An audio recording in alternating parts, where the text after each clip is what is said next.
Hola, ¿qué tal? Estimados internautas del canal Visión B, gracias por estarnos favoreciendo con sus likes, con sus suscripciones al canal, nos ayuda mucho con eso. El día de hoy vamos a grabar otro interesante video, vamos a abordar otra problemática a nivel en la geopolítica. Y está con nosotros, ya lo conocen ustedes, nuestro amigo Aldo Sánchez, conocido alumno y distinguido alumno de la Facultad de Economía. Buenos días, Aldo. Buenos días, profe. Un gusto otra vez estar grabando otro video con usted. Bueno, gracias por estar acá con nosotros en el canal Visión B, una visión alternativa de la realidad económica, social y política del país. Bueno, el día de hoy vamos a platicar el conflicto China-Taiwán. Es un tema, pues, digamos, de coyuntura, pero que ha salido a la palestra de la geopolítica, porque recientemente hubo elecciones en Taiwán. Había algunas expectativas de que a lo mejor el partido que se cree es más independentista podía perder, pero pero los resultados demostraron lo contrario. El partido progresista, democrático progresista fue el que ganó, o sea, el gobierno que está en el poder es el que gana las elecciones, y bueno, pues eso mete en otras circunstancias la relación China-Taiwán. Pero vamos a ir por partes. En ese sentido, para que nos ayudes a posicionar la temática, Aldo, ¿cuáles son los orígenes del problema China-Taiwán? De acuerdo. Bien, pues como comentaba, últimamente en la noticia ha visto muchas noticias acerca de este conflicto, estas tensiones, pero es muy importante entender desde dónde vienen estas tensiones. Lo primero, o hasta donde se remonta el conflicto, hasta donde lo podemos rastrear, es hasta la Guerra Civil China, la cual ocurrió en dos fases. Del 1927 a 1937, ahí el partido, había dos bandos, estaban los nacionalistas contra los comunistas. Pues en la primera fase del conflicto, que duró 10 años, los nacionalistas querían exterminar, querían eliminar por completo a todo el bloque comunistas para que no existiera oposición, o que la oposición no fuera precisamente comunista o tan radical. Entonces empezaron una campaña, una campaña militar muy fuerte contra los comunistas. Sin embargo, en el 1937 precisamente es cuando Japón ataca a China en la guerra sino-japonesa. Entonces estos dos bandos que eran contrarios ahora se ven en la situación de un enemigo externo, que era Japón, por lo cual unen fuerzas para expulsar a los japoneses. Una vez expulsados los japoneses, que dura hasta 1945 la guerra sino-japonesa, y ya vuelve a haber soberanía sobre China y el Partido Nacionalista sigue en el poder. Entonces vuelve a iniciarse el conflicto, a reactivarse el conflicto en una segunda fase que fue mucho más corta, que fue del 45 al 49. En esta segunda fase, pues los comunistas ya más armados, más asesorados por la Unión Soviética, que tenía muchos intereses en que un partido comunista gobernara sobre China, pues ya armados y asesorados pudieron vencer al partido nacionalista. Lo primero que hicieron pues fue tomar la capital del gobierno nacionalista, y poco a poco fueron tomando más y más ciudades, hasta que finalmente el gobierno nacionalista se tuvo que exiliar inevitablemente hacia Taiwán, que era la única zona donde pues todavía tenían control, porque toda la China continental ya la habían tomado los comunistas. Entonces el conflicto viene precisamente de ahí, de esta guerra de cómo gobernar el país desde un punto nacionalista o desde un punto de vista comunista. Entonces quiere decir que hay un origen, digamos, o el origen del problema tiene que ver con la visión que se tenía para, pues, gobernar China. Pues, o sea, recordemos que China pues tiene mucha historia, no digamos no nomás en la parte cultural, sino también en la parte de formas de gobierno. Y bueno, pues en ese caso concreto, cómo se fueron reacomodando los intereses de los partidos, y surge ahí, digamos, como tú lo señalas, se van hacia Taiwán, a la isla, a refugiarse, porque es como que es el última área geográfica que les queda a este partido nacionalista, pues. Pero bueno, ahora, trayendo el problema ya más reciente, ¿qué países son los que reconocen a Taiwán? Porque entiendo, hasta donde entiendo, hay un problema ahí de reconocimiento diplomático. Sí. Entonces, ¿qué países ahorita reconocen a Taiwán como país? De acuerdo. Bien, pues al finalizar este conflicto, que terminó en el 49, cuando los comunistas llegan al poder y los taiwaneses se exilian pues a Taiwán precisamente, pues la balanza geopolítica estaba pues dividida entre un sector liderado por Estados Unidos, apoyaba o reconocía a Taiwán, y otro a China, y eso pues se fue desdibujando cada vez más, se iban cambiando de bando ciertos países, hasta la actualidad, que alrededor de 12 países todavía reconocen a Taiwán como un país libre y soberano. Entre ellos la mayoría son países muy pequeños o islas. Por ejemplo, está San Cristóbal y Nieves, Santa Lucía, que son islas del Caribe. Está Tuvalu, Palaos, que son islas del este de Asia. Y también pues en Centroamérica tenemos también en el Pacífico tenemos Haití, en América está Guatemala, Paraguay. Son países muy pequeños de una relevancia geopolítica bastante moderada, pero claro, al reconocer a Taiwán como un país, pues sí pueden tener o tienen acceso a ciertos beneficios, pues ya que Taiwán es una potencia tecnológica, entonces algunos beneficios deben de tener por reconocer a Taiwán como país.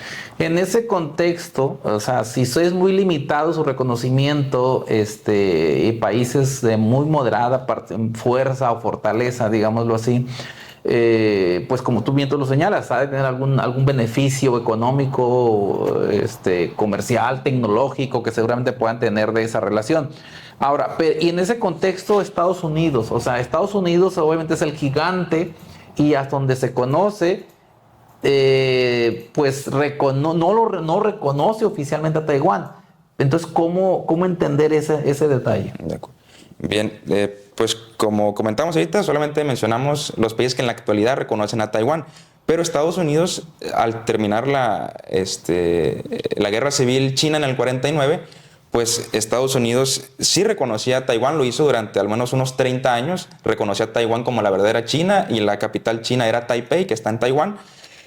Sin embargo, pues por la propia naturaleza del crecimiento de China, pues allá del 79, a Estados Unidos cambió sus relaciones diplomáticas, cambió su embajada de Taipei a Beijing, que es la capital de la China continental. ¿Por qué lo hizo esto? Por lo que decía, por el enorme crecimiento que tenía China, y que ahora le convenía más a Estados Unidos mantener y promover buenas relaciones con Beijing, con la China continental, que con Taiwán. Además, pues de que China es una economía gigantesca, son más de 1,000 millones de personas viviendo ahí, comparada con tal vez 20 millones de habitantes que tiene Taiwán, pues la comparación es bastante simple, ¿no? Hacia dónde tienes que inclinar.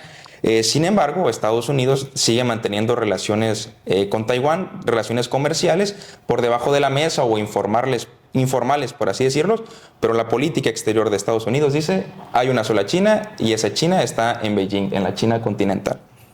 Ahora, ¿cuál es el estatus legal actual que tiene Taiwán en el contexto pues mundial? De acuerdo. Bueno, pues ahí ya podemos verlo desde dos vías. Por ejemplo, si queremos saber cuál es el estatus legal desde Taiwán, pues Taiwán se reconoce como un país libre, soberano, con elecciones democráticas. Sin embargo, desde el punto de vista legal fundamental, pues Taiwán nunca se ha proclamado independiente formalmente, pues nunca ha hecho un llamamiento a la independencia del país. Entonces, legalmente solamente es una provincia del territorio chino. Por eso a veces en las noticias vemos que dicen: China ha empezado a sobrevolar el cielo de Taiwán, o ha enviado buques de guerra a la isla. Ajá. Pues ese tipo de noticias o ese tipo de situaciones no llegan a más, porque China no está haciendo ningún acto ilegal, ya que pues esa isla de Taiwán formalmente pertenece a su territorio y solamente está sobrevolando su propio área espacial o sus propios mares nacionales, porque, repito, legalmente pertenece Taiwán a China, es una provincia de China. Sería algún símil como si Estados Unidos mandara buques de guerra a Hawái. Claro. O sea, es un estado de Estados Unidos. Entonces, bueno, pero aún así, pues el contexto político se lee un poco diferente, y para nadie es conocido que Taiwán, al menos hay una ala dentro de la isla que sí desea la independencia, sí desean convertirse en un país. Entonces, en ese contexto yo te quiero preguntar, ¿cómo leer las recientes elecciones que acaban de pasar, ahora el 13 de enero de 2024, o sea, que digamos donde triunfó el Partido Democrático Progresista, que es el gobierno que ya está en el poder, ganándole a los otros dos, que uno de ellos es el Partido Popular, que representa a la China continental. ¿Cómo leer en ese contexto esto que está pasando? Bien. Bueno, pues como menciona, ahorita yo mencionaba el estatus legal de Taiwán, sin embargo, claro, como menciona el profesor, es mucho más compleja la situación dentro de Taiwán. Y dentro de Taiwán existen partidos, al menos si lo queremos reducir a dos, partidos que son pro-China, pro a integrarse por completo a China, y partidos pro-separatistas o independentistas.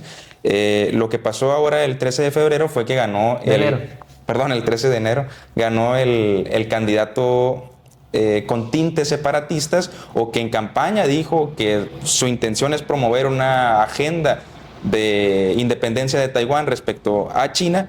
Sin embargo, pues poniéndonos más serios, o más bien tomando en cuenta toda la complejidad geopolítica de la situación, pues los tres actores más importantes son Taiwán, China y Estados Unidos.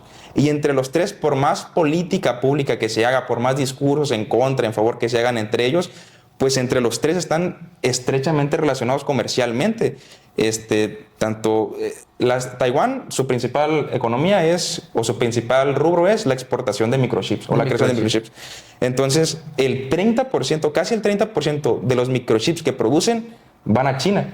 Y Estados Unidos, alrededor del 10% de sus exportaciones también van a China. Entonces vemos que entre los tres países hay una relación de interdependencia en microchips, y también en alimentos, también se intercambian soja. Entonces vemos cierta interdependencia entre los tres. Entonces se habla en las noticias de que pueden iniciar un conflicto, de que esto puede aumentar las tensiones entre los tres países, pero el iniciar una guerra, un conflicto armado, pues se ve bastante irracional, bastante improbable, porque eso afectaría a la cadena de suministros de los microchips, pues que son la base, son la materia prima de toda la industria tecnológica en la actualidad, que si atacaran a Taiwán, pues todo eso se vería terriblemente afectado. Muchísimo más, en mi opinión, que la guerra de Rusia y Ucrania, ¿no? Esto sería pues de una escala todavía mayor. Pues fíjate, esa triada es muy importante, al menos del punto de vista comercial, económicamente hablando. O sea, las relaciones que está señalando de Taiwán, China, Estados Unidos, pues hay intereses tripartitos, por decirlo de esa manera. O sea, tienen intereses comerciales las tres partes. Entonces, pues así, a simple vista, se antojaría como que difícil que se vaya a desencadenar una guerra. Pues, o sea, tendría que funcionar la diplomacia y llegar a una salida, ya sea a un lado o a otro, o a lo mejor conseguir un estatus especial para Taiwán y que siga produciendo microchips. Pero puede haber un elemento adicional que puede enrarecer esta situación. ¿Qué pasaría si ahora en noviembre de 2024 en Estados Unidos gana Donald Trump? Que gane primero la candidatura y luego sea presidente. Claro. O sea, ahí eso podría, no sé si haber un giro en esas relaciones. ¿Cómo miras tú ese asunto? Claro, es que el que inició todo, o sea, porque Estados Unidos mantenía unas ciertas relaciones con China bastante diplomáticas, comerciales, pacíficas, pero sí a la llegada de Donald Trump eso se tornó bastante extraño, bastante agresivo, y sí fue Donald Trump precisamente quien inició esta guerra comercial con China. Y como menciona, siempre puede haber un detonante que todo lo que dice el contexto actual pues se cambie. Por ejemplo, no sé, que este presidente que acaba de quedar electo logre convencer al Congreso de que sí promover políticas independentistas, y eso sí China ha sido bastante claro. Si Taiwán declara su independencia formal, China no tendrá ningún reparo en utilizar la fuerza militar pues para evitar este tipo de actitudes, por lo cual siempre hay ahí un cierto detonante, alguna cuestión que pueda cambiar por completo el status quo. Pues ojalá, hacemos votos porque no haya otro brote o otro conflicto, porque ya tenemos varios conflictos en el mundo. Demasiados. O sea, demasiados, pero porque, pues bueno, el ser humano no podemos darnos el lujo de estar resolviendo las cosas a fuego y pólvora. Pues tenemos que resolver todos los problemas, por grave que sean, a través de la negociación, la diplomacia, la buena política, porque de hecho la política es el arte de ponerse de acuerdo. O sea, la política tiene que sentarse las partes por conflictivas que estén o por intereses encontrados que tengan, tienen que llegar a unos acuerdos. Ese es el arte de la política. Entonces yo creo que ojalá no tengamos otro foco ahí que se destape y en el mundo, porque sí sería muy complicado. Pues ya para cerrar, te quiero agradecer, Aldo, muchas gracias por todas tus opiniones, todo tu conocimiento sobre el tema, y pues ya si toma algún otro derrotero el tema, pues lo volveremos a abordar, y si no, pues seguiremos con temas de geopolítica. Perfecto, sí, el tema da para mucho, espero y nos volvamos a encontrar aquí. Bueno, pues gracias a todos y que tengan buen día.